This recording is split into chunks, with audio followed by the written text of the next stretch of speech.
I love my wife Lena to the moon and back, and with each year that passes, I become more and more convinced that she's my person, and that I made the right decision to marry her. But oh my god, does she say some messed up stuff when she's asleep? She told me she's a sleep talker on our third or fourth date, pretty early on in our relationship anyway, and obviously I didn't hear any of it until we started having sleepovers. It wasn't even that bad when I first heard it either, just dumb stuff. And I actually had a lot of fun having these bizarre sleep conversations with her, because if you responded to some of the stuff she'd come out with, she'd keep on talking like her subconscious had taken over. For example, one time when she was asleep and I was drifting off, she just said the name Brian. I'm like, who's Brian? And she just responds with, Brian's coming out of the faucet.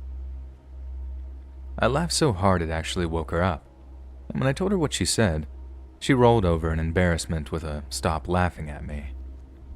But then, as the years went by, she started coming out with this stuff that wasn't nearly as funny as the Brian thing, and then it got to be stuff that was honestly downright frightening. One time, I got up in the middle of the night to go to the bathroom. I did my business, walked back into the bedroom, then turned off the lamp on the bedside table as I climbed back into bed. Then, in the pitch darkness, my wife says, "It was following you."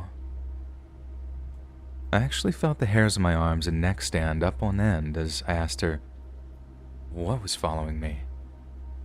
But my question was greeted by silence. Sitting in the dark, imagining some creature having been following me in total silence, that was one of the creepiest moments of our whole marriage, and it wasn't even the only one. And this other time, I ended up staying up to binge watch the first few episodes of that Better Call Saul show. I try my best to stay as quiet as possible, then, just as I'm about to turn off the light, I actually thought that she was awake because she says, "Leave it on." I reply to her in all seriousness saying, "Leave it on? Why?" To which she responds, "Because I needed to see." I thought she might have been reading, but I lean over the bed to see that she's not reading, and she's not even awake. I then ask her again, "Leave what on?" And she says, "My head." That one was so creepy that I ended up running my hand down my face while half laughing, just blown away by how creepy some of her sleep talking was. I don't know what kind of horror movie dream she was having, but I'm glad it was her dreaming it and not me. Then there was the time that I woke up in the middle of the night with a mouth drier than the Mojave. I rolled out of bed as quietly as I can, and then, right as I'm doing so, I just hear Lena say, "Can you see it?" I just freeze, primed for another one of her creepy sleep-talking moments, and I ask, "See what?" She then replies, "It's over in the corner." Now, bearing in mind, the corners of the room are in complete darkness, and as much as I was well accustomed to my wife's creepy nocturnal outbursts, I found myself extremely anxious as I reached for the bedside lamp. Then click. When the light came on, there was nothing there. I found myself just shaking my head, still amazed at how she had this absolute talent for saying the most unnerving things, even though she wasn't even awake. Most are really innocent things too, apart from the head comment, like she'll be dreaming about a freaking kitty cat or something, but in my head, it's some spawn of Satan just sat there in the corner, watching me with beady, black eyes in the darkness. You think I'd get used to it after a while, and I kind of have. Not everything she says is super creepy, like I said. Some of it's kind of hilarious too. But good God, the timing of some of the things she says. It's like the sleeping version of her should write horror movie scripts or something, because even after all these years, she still has a way of seriously giving me the creeps with their sleep talking.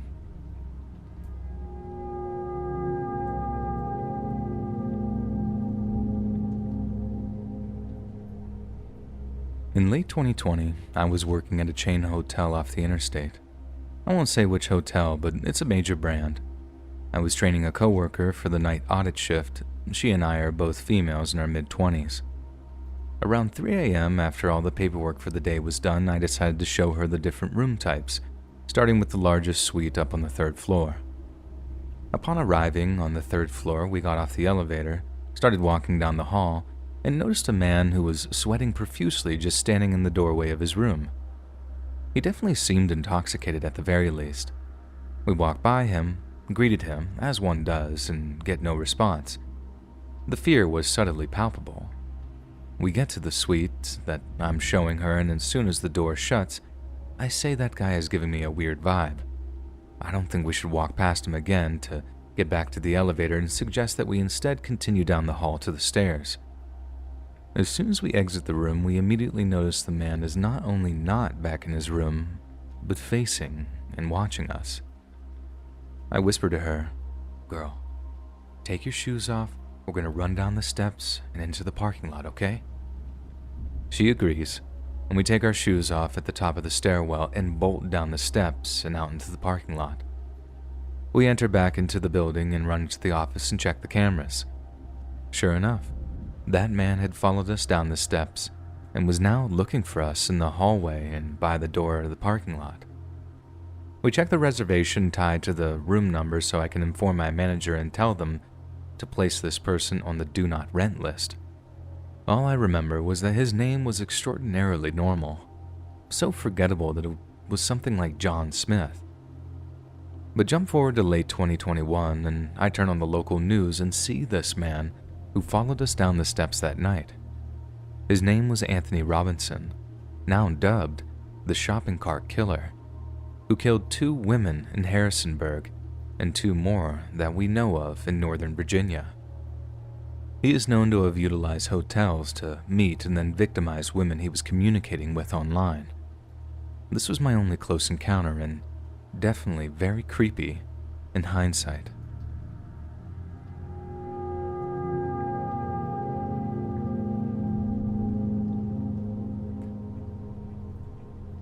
When I, a female, was 15, I became friends with this girl that we'll call Allie. We ended up becoming more than friends, but our relationship was sweet and pretty innocent. Her family was middle class and lived in a suburban neighborhood. She got along with her parents, but the whole family dynamic was just a bit odd to me. She had one slightly older sister. Her parents were older than most of our friend group, like approaching 60 years old, and her dad used to be a pastor or something. Some very religious career and had a lot to say about the Bible and such, which is why we were afraid to tell him that we were in a gay relationship and we just acted like we were besties. I remember early on, Allie telling me how they got kicked out of the church because of some very insane lies and rumors, as she put it, and that CPS was called and is still an issue. I was confused, but it made her angry to talk about, so I didn't press it further. She seemed to believe none of it was based in reality, and that was the first weird thing. They didn't allow her to have her door closed, especially when she had friends over, but the house was empty most of the time. One day we were changing into swimsuits or something and turned away from each other. I was facing a mirror and I saw her dad peeking through the open door at us. We were both nude. I froze and pretended I didn't see him and hoped that he'd go away. Then he was gone and I never said anything. At the time, I thought it must have just been an accident somehow, like he was just checking on us and didn't mean to see us like that. I don't know. Then Allie would tell me about these strange women who would come over and disappear into her parents' room for hours. Once her dad came back into the kitchen covered in sweat with a camera around his neck. Again, these people were middle-class white Christians, so it was really confusing. Once he came in the room after me and Allie had a sleepover and she had gotten up to get ready for whatever. He sat with me on the bed and basically said that being gay is okay because I can't get his daughter pregnant and that it's a sin, but all sin is the same and that I might as well because we're all forgiven in the end, so nothing matters. I thought that was incredibly jarring at the time. I didn't know how he knew because we were only affectionate in private and even pretended to like boys. We never talked about it again. We ended up breaking up at age 17. There must have been more little weird things, but those are the main ones I remember. I don't know what I'm looking for posting it here, it's just I kind of wanted to get off my chest. I'm still just very confused about all of it.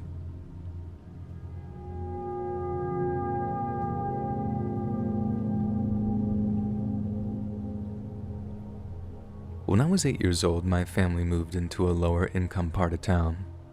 The good thing about it was my aunt, my mom's sister, and older brother on my dad's side lived in the same neighborhood as us.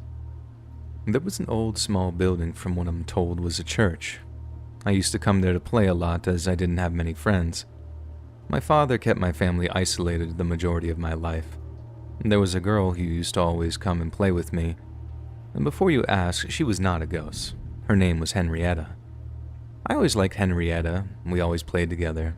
She was like the best friend I'd ever had, considering I hadn't had any. Henrietta's family stayed about 2 houses down from an older man named Mr. Herbert. I'd say maybe he was in his early 40s during the time. He was always very creepy looking to me. He would always stare at me and Henrietta through his bushes, or he'd be peeking out the windows at us. Mr. Herbert gave me the worst feeling ever. He used to tell Henrietta not to talk to him because he seemed like he was kind of weird. But she always as a child tried to see the good in people. But I just couldn't shake the feeling of something sinister about him. I remember one night looking out my bedroom window and seeing him across the street in the bushes, just staring at my house. I closed the curtain for what seemed like 10 minutes, and when I opened the curtains back up, he was walking through the field back to his house. The next morning, the police were everywhere. It seems like Henrietta had went missing, and no one could find her. I remember her parents being really hysterical about it because Henrietta was their only child. Because I was her friend at the time, the police, along with my parents, went to the station and I told them I'd last seen Henrietta at the old church we played at. I was heading home and she said that she was waiting on a great friend to come by with candy. I had no clue who she was talking about, but I did mention the creepy neighbor, Mr. Herbert, how he was always following us and staring at us and had made some comments about her body from time to time. My parents told me to stop telling stories, as they called it. Anyways, they apparently ruled Mr. Herbert out as a suspect in her disappearance. And Henrietta never came home again. Mr. Herbert skipped town about 6 months later, and there was still no Henrietta. It's been 24 years now since her disappearance. One day I cut on the news in our town and lo and behold, Mr. Herbert, who was much older, was on there. Apparently the police came up with testing and found new evidence that was overlooked that linked to Mr. Herbert. They found Henrietta's body, or dismembered parts, I should say, buried in a shallow grave. Mr. Herbert had violated her and then murdered her. He buried her beneath the old church floor. Apparently, he was wanted in other places as well. The police said he had a list of young girls he was going to kill or had killed. He marked them out after each death. The police say that he had my photo and my name in a list. I was after Henrietta on the list, and apparently he was going to kill me next at some point. They ended up giving him life with no parole, and he's currently still incarcerated. Every time I think about what happened, I get the chills because it could have been me next.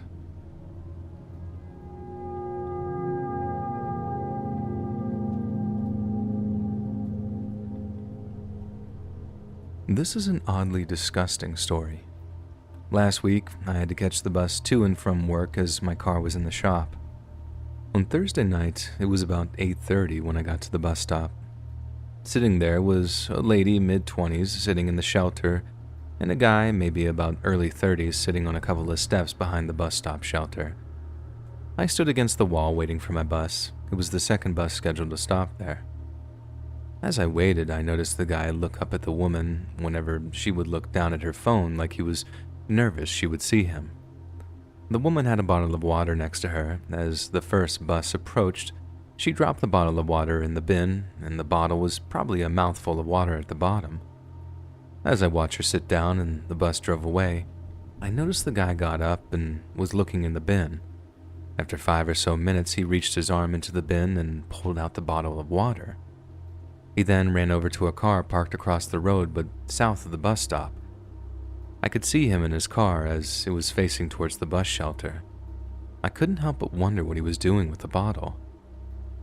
I would look up slightly every so often, and on the fourth time, I could see in the light of his car, I saw that he was sniffing the water in the bottle, and then, the part that made me feel ill, he licked the rim of the bottle, like he replaced the lid and placed it on the seat next to him. As he drove past, we locked eyes, and he looked as if though he hit the jackpot. I felt sick in the bottom of my gut, as if though I just witnessed a crime, but with no real victim. I never saw either one of them ever again.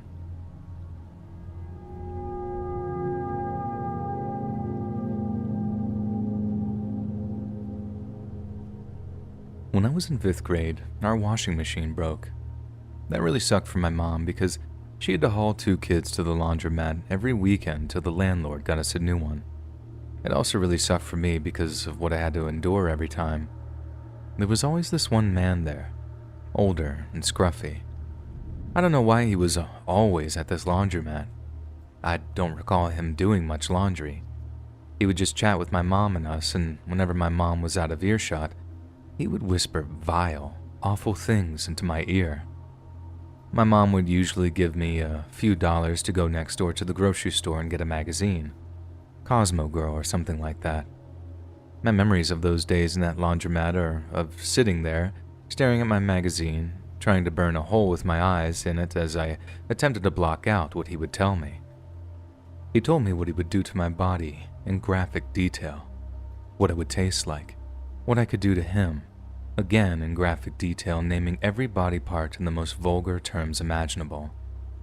How much he wished that we could do these things. He said that he had a daughter, and he would describe what we could do to each other. After one such day, on the car ride home, I was just feeling so gross and dirty and embarrassed, and all I could work up the courage to tell my mom was, "So-and-so's weird." She immediately scolded me for being rude, and said that he was a nice guy or something like that.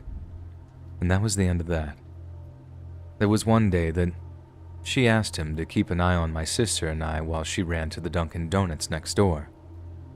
I was nearly in tears pleading with her not to leave us, but to let us come with her, but she just brushed us off and went. Luckily nothing did happen, but I sure was in fight or flight mode, terrified till she got back. I don't talk about this to hardly anyone because it's so upsetting, but I want people to know that with a scared, humiliated kid without the right words to explain what's happening, so-and-so's weird might be all you get. Don't brush your kids off and don't trust friendly strangers. I still won't go into a laundromat to this day.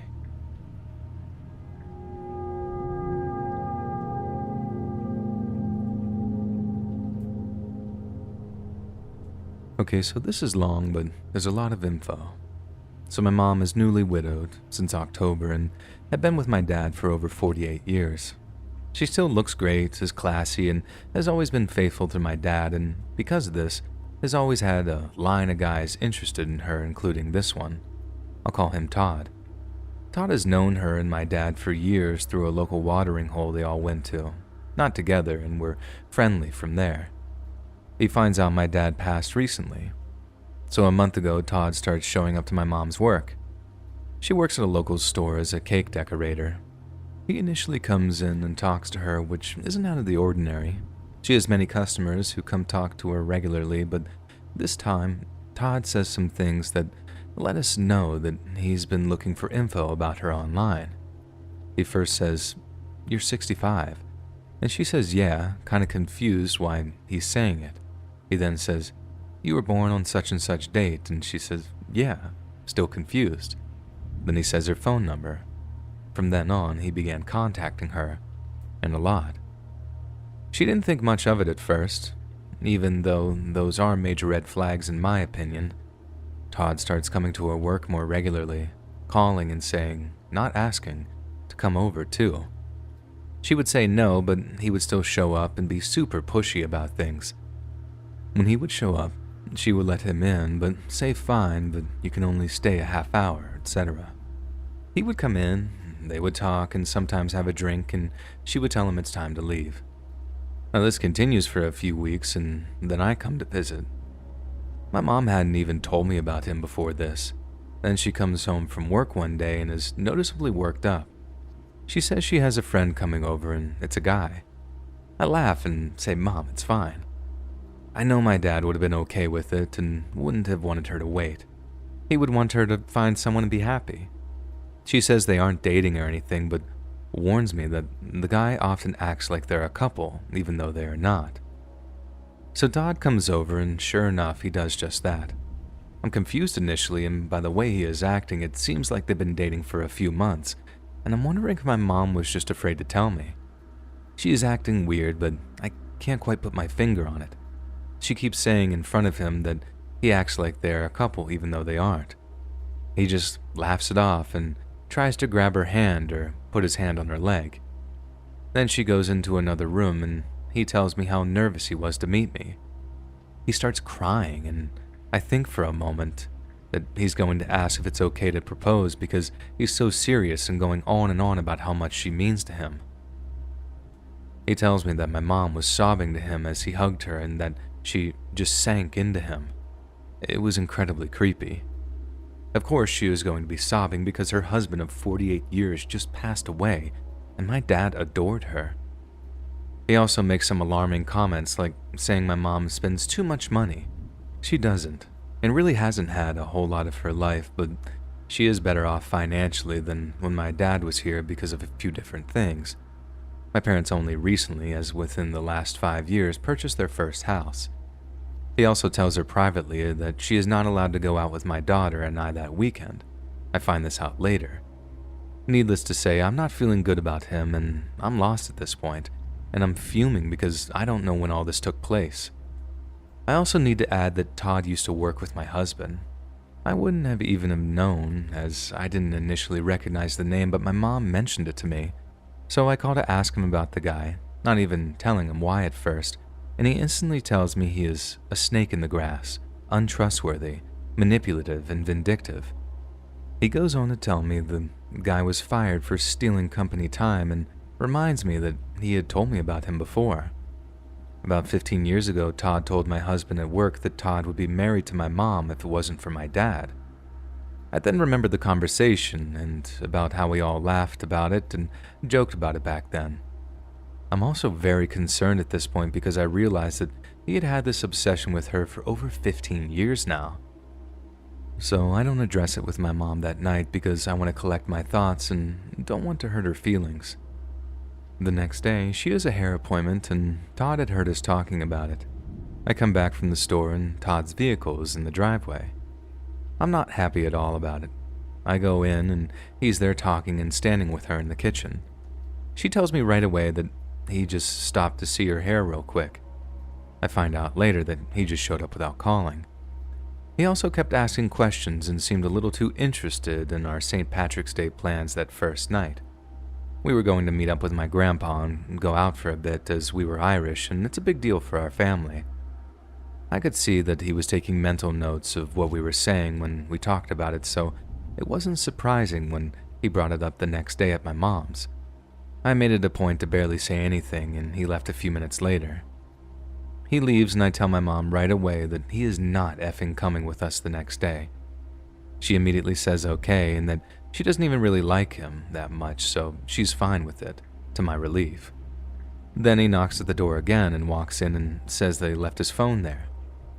My mom says he couldn't have left it anywhere but the kitchen because they didn't even go anywhere else in the house, but he makes a weird point of saying that it must be on the couch when they were in there, and sure enough, it's there. Even though my mom swears that they didn't go in there, but they are right next to each other, and he could have easily just set it in there real quick while talking to her. I almost felt as if though he was listening outside, but I can't be sure. So he leaves, and I explained to her what my husband said. My husband was very concerned, to the point that he said that we needed to contact her work because Todd would try to get her fired as well as contact the police and let the neighbors know. I'm very concerned for her safety at this point. She trusts my husband with her life, so she takes it very seriously and says okay. She goes on to tell me that She had only been talking to him for a few weeks, and then he kept stopping by even though she would tell him not to. She did kind of like him, I guess, but wasn't really invested or anything like that, and I think honestly just liked having someone to talk to. She tells me that he was going through a divorce, but they hadn't finalized it because he was still on her insurance. I get that, but he tells her that he just went to a lawyer to finally get it done. She tells him, well, I hope that isn't because of me or anything. And he tells her, well, I had already paid the $5,000 to the lawyer and makes her feel obligated to him. I also find out from my uncle that he had a run-in with him. The very first week they were talking, Todd got my mom some tires for her car. She paid for them, he just picked them up. He drops them off and my uncle is shoveling the snow in her driveway. Todd comes up and doesn't even say hi or ask him who he is, but just says, "How old are you?" in some weird way. My uncle tells him and then explains how he's related. Todd doesn't respond and walks off into the house. When he comes back out, my uncle says, "Thanks again for doing that for her. We really appreciate it." Todd doesn't even acknowledge him and just gives him dirty looks like he's jealous or something. I also find out that Todd told my mom some ridiculous story about my dad offering to do drugs with him at the bar, knowing my mom is against that kind of thing and she obviously can't question my dad. It's like he's competitive with my dad who isn't even here, and it infuriates me that he would badmouth him and say something that I know isn't true. So that brings us to St. Patrick's Day. Todd shows up to her work again and just says, "Give me your keys, I'm gonna go wash your car." My mom says, "No, you can't take my car." And he's never even drove it before. He's just this pushy and presumptuous. She tells him he can't go with that night. He can't come over anymore and can't call. And she goes on to explain that we don't think he is good for her, that my husband is concerned and that she wholeheartedly trusts him so that he is not to contact her anymore. She calls to tell me this, and while I'm on the phone with her, I start hearing someone pounding at her door. It's him, I find out, but I don't answer. I'm not sure how it's even possible to get there that fast. He knocks for 15 minutes and then leaves a note in the door for me to call him. I don't call but text and tell him I got the note, but I don't feel that we need to have a phone conversation about anything. I tell him my mom explained the situation already. She doesn't want to see him anymore, and he needs to respect that. He responds saying that he deserves to know who said that. I tell him that's not necessary, and we would have felt the same based on our interaction with him. I failed to mention earlier my daughter was also there when we met and realized she knew him. She was the main bartender for a year at that bar that he frequents, and she hated him. He constantly tried to tell her how to do her job. When he met her, he tried acting like he didn't know her at first. He pleads with me to speak to him on the phone, and I say it's not a back and forth discussion, and he needs to respect that. He then goes on and says that he thinks it's all BS, and that no one said anything at all. I tell him that I'll do everything in my power to make sure he stays away at this point, and that we've notified her work, neighbors, and the police, and he continues to call that night. We've not heard from him since then directly, but he sent a mutual friend to my mom's work to let her know that Todd said he won't bother her anymore, but that if she wanted to call him in a few weeks after everyone settled down, that she could. This worries me that he's still holding out hope. It also worries me about what will happen tomorrow when I leave.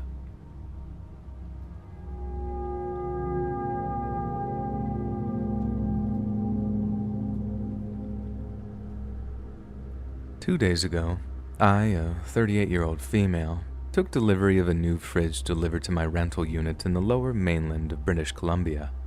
I was home alone, as my partner, a 32-year-old male, was still at work. Two delivery guys show up, and one, a regular guy that we'll call RG, stayed outside while the other, complete creep, or CC, came in to measure the doorways.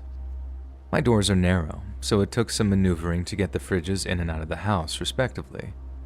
While CC is measuring the various apertures of the house, I noticed that he was pinching himself through the front of his pants, like he had an itch. So long story short, the fridges switched places in my kitchen, and I was left alone with CC in my kitchen while RG loaded up the old one for disposal. At this point, CC starts drawing more attention to his groin and says that he's having a problem with his junk. There was a language barrier, so I assumed he had somehow hit himself during the fridge swap. Turns out, he was just fully aroused and walking around with tent pants while he was finishing up the install. I am now officially extremely uncomfortable, and I tend to laugh when faced with situations that make me this uncomfortable. Paraphrasing the conversation that followed due to the language barrier between myself and CC. I say, "Are you okay? Did you get hit?" "Not hit, just uncomfortable." And I note the obvious boner at this point, as I'd been trying not to look down as soon as he started pinching himself. I start uncomfortably laughing. "I'm going to need some help with this, I think." Referencing to the obvious. Now me, extra uncomfortable laughter. "Well, it looks like you'll have to deal with that elsewhere." "Oh, I'd not do it here." Turns away from me and is obviously touching himself. Thanks for the delivery. It looks like we're all done here." Maybe you could help." No, I'm at the point of intense, uncomfortable laughter. Nah, man." Now he's meandering towards the door slowly and seemingly reluctantly. "Okay, things are getting weird." "Things are getting weird? This is weird," I yelled. At which point, this complete creep leaves my house and I immediately lock the door. I told my landlord what happened and he was honestly aghast, and followed up with the delivery company the next day. After reflection on what happened and how disturbing that behavior was, I've decided to go to the RCMP to report what happened tomorrow. This guy knows where I live, but I can't stand by yet again while some creep gets away with this kind of thing. Also, who knows how many other people have dealt with a similar behavior from this dude? Is it going too far to light up the business on Google, Facebook, etc. with reviews about their pervert delivery people?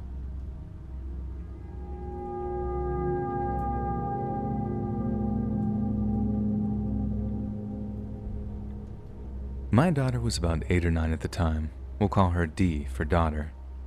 My mom loved taking her to this local amusement park where we live, and it has rides, rock climbing walls, etc., etc.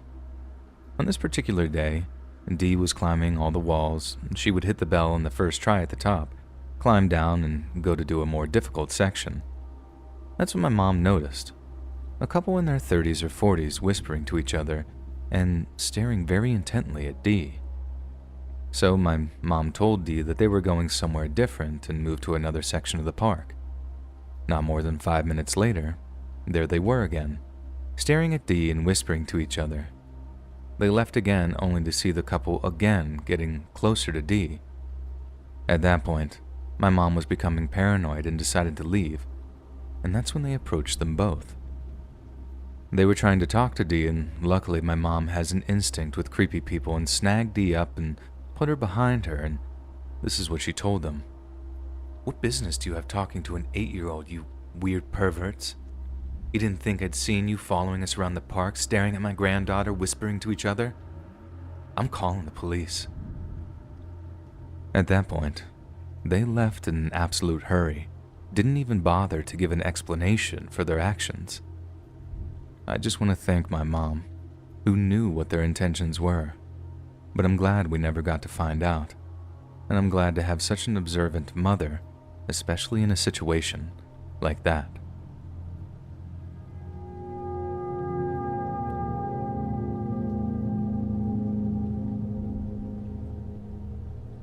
Now that I'm safe at home, I'm beginning to process what happened, and I don't know if I'll be able to sleep. I, a 25-year-old female, had friends from out of state come into town for the weekend, and we decided to go downtown for drinks. I drove separately because they were coming from an Airbnb. Around 2 a.m. we decided to leave, and my car was parked in the garage a block over from where my friends parked. I say my goodbyes and begin the short walk to the garage.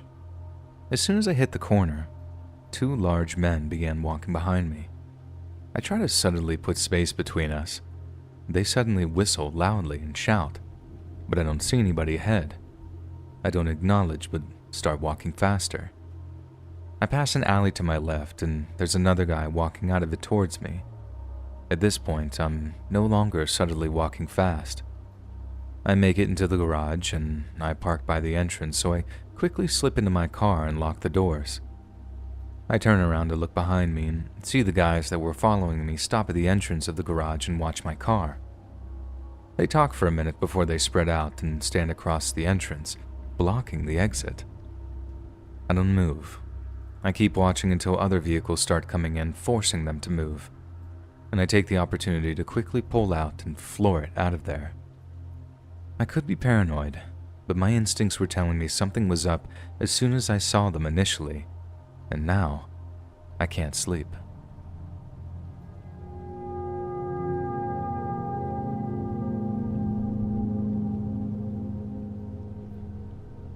This happened last night, and I'm still rattled. My wife and I went to Target last night to pick up some tea and soups because she had a bad head cold and couldn't stand eating anything hard. She stayed in the car and I went in to grab what she liked and needed to make her feel better. I walked in and grabbed a water from Starbucks and turned to grab a handheld basket. At the same time, I didn't notice a man in Starbucks watching me. As I walked through the aisles looking for anything else to make her feel better or happy, I noticed him fall into step beside me. Now, coming from a southern background, I simply smiled and kept a subtle eye on him. He kept trying to talk to me, asking how I was, if I had a boyfriend, if he could have my number, etc. I cut my answers short and unmistakably uninterested in his company. I informed him that I was married and held up my wedding ring for him to see. He got huffy and again asked if he could have my number. I said no and to leave me alone. He starts getting aggressive and making disgusting comments about things he'd do if we got together in bed. And then he grabs my arm and tries to turn me around to face him. I don't take kindly to people touching me without my consent, and slapped him, loudly telling him to F off and that he has no right to touch me. An employee comes running over and asks if I'm alright. The guy immediately tries to say that I'm his girlfriend and that I was overreacting to an argument that we were having. I scream at him that again, I'm married, and he's a complete stranger to me. He tries to argue and then hurries out to the parking lot when the employee asks the manager to call the cops. The employee and the manager walk me to the car and stay while the cops arrive to take the video footage, which clearly shows the guy stalking me from the Starbucks around the store and my statement. I had to reassure my wife I was okay, and that I'd keep an eye out for him next time we were at Target. For God's sakes, people, no means no.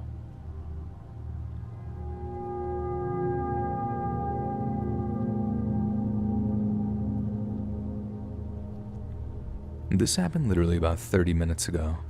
I'm a 15-year-old female, short and petite size. I live in Florida, so it was raining all morning today and I decided to go on a run in the evening. It was a regular run. I don't like to run in my neighborhood just because there's too many turns and it messes me up at times. I'm on the side of the highway on the sidewalk where usually bikers and people walking their dogs are. There's a fire station close to me and I feel relatively safe most of the time. I carry pepper spray and always have my phone on me. I stopped at the 2-mile point and turned around and started walking, texting my mom where I was and that I'm coming home, changing the music, etc. I noticed a golf cart stopped ahead of me that I had run by before that same day.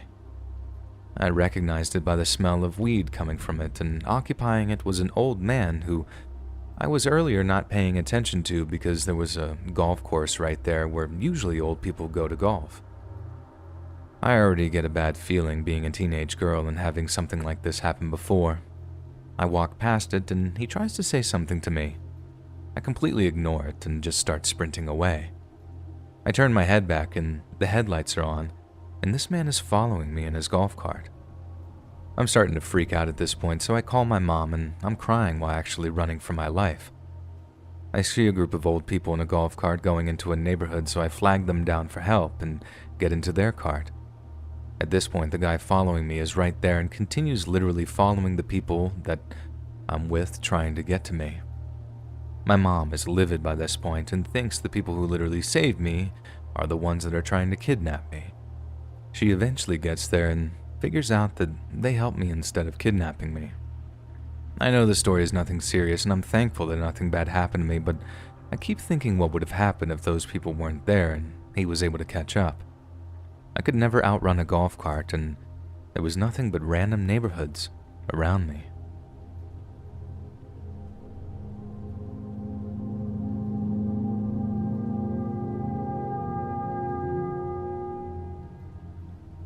I gotta get this off my chest.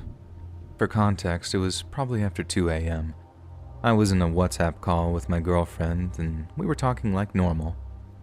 Soon her voice cut off from the call, and I started hearing a child I assumed a little boy.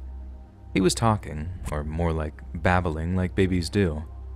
My girlfriend has a younger brother. He's about 13, so it couldn't have been him. She didn't have any family in her room with her. And this was quite odd because it sounded like whatever it was pretty close to the mic. I said, "Jess, who is that? Jess?" Then as suddenly as it started, it ended and an eerie silence took over the call. "Jess?" I asked again. Jess responded, "What?" And I asked her, Are you alone?" She responded, "Yeah, why?" I just told her, nothing, just curious. And I left it at that. A couple of months passed and the strange interference happened again. I'm sure it happened after 12 a.m. And this time the call with my girlfriend got interrupted and got really staticky conversation between two ladies coming through. It was too staticky. I could just make out a couple of words, and I said, "Excuse me," like at least 5 times, and "hello," and I got no response or reaction.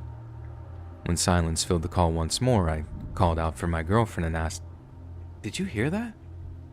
She said, "No, what did you hear?" I told her what I heard, and she just stayed silent. I calmed her down by saying, maybe someone tapped into our call, or my phone intercepted another call, I don't know. I'm not sure what it is. Trying to reason it made me even more uneasy. Thinking about a thing tapping onto our call was really creepy. Imagining that it was a creep hacking my cell phone connection was honestly worse. Some months after it happened, this time, it was worse.